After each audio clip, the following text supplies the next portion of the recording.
How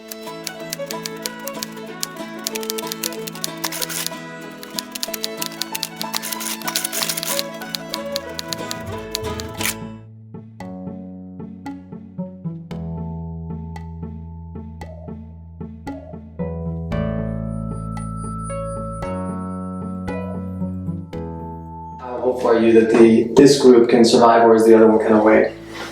The motivation is before there wasn't a travel management plan. That was before the travel management plan.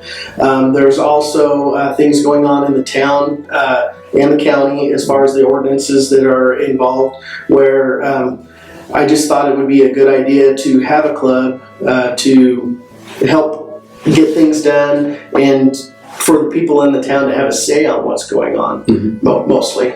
Okay.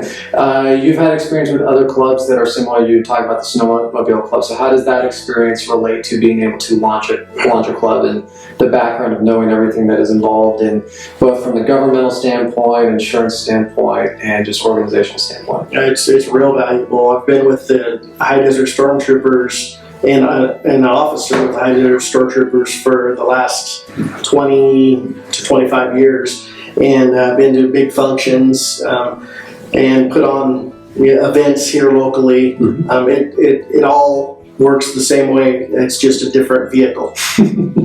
So what are the requirements? You talked about insurance tonight. There's permits, obviously, from the city. I know there's a big ongoing battle about whether ATVs can or can't be driven on roads. Where does everything kind of stand right now with both the club and interact with the community?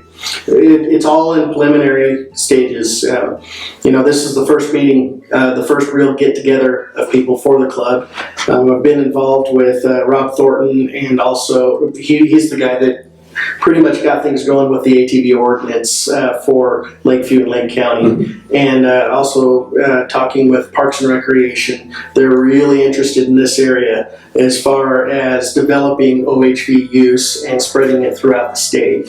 So it's there's a lot of good things happening here, and one of the reasons that this part of the state was chosen through Parks and Recreation and some of the other organizations was because it needs help economically.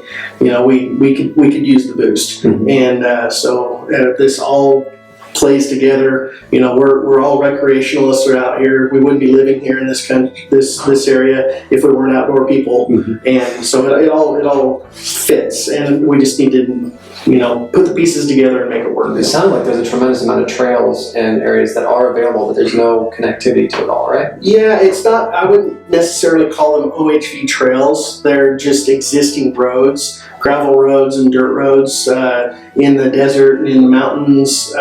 And those, we kind of took that for granted in years past. We had such a vast area that we could go anywhere in. I mean, you could go all day long and not run into anybody. Now things are a little different, and we've seen a lot of the roads that we're used to using that have been closed, and that kind of gets people fired up, and so it's a good opportunity for us to get on board and work with the Forest Service and the BLM in keeping that stuff open so that we can use it. What do you foresee with the ATV Club? What I'd like people to understand is that OHV use in this area is going to benefit everybody, regardless if you're an OHV user or not, because what it's going to do is it's going to bring monies into the area and help this area economically. It's in a lot of different ways, not just tourism, which is going to be big especially once the town and the county ordinances are in place, but also the events that are going to be coming here. There's already plans for some pretty large scale events coming this area, and it's going to help economically. So even if you're not an OHV user, support for the club and support for OHV use is welcomed.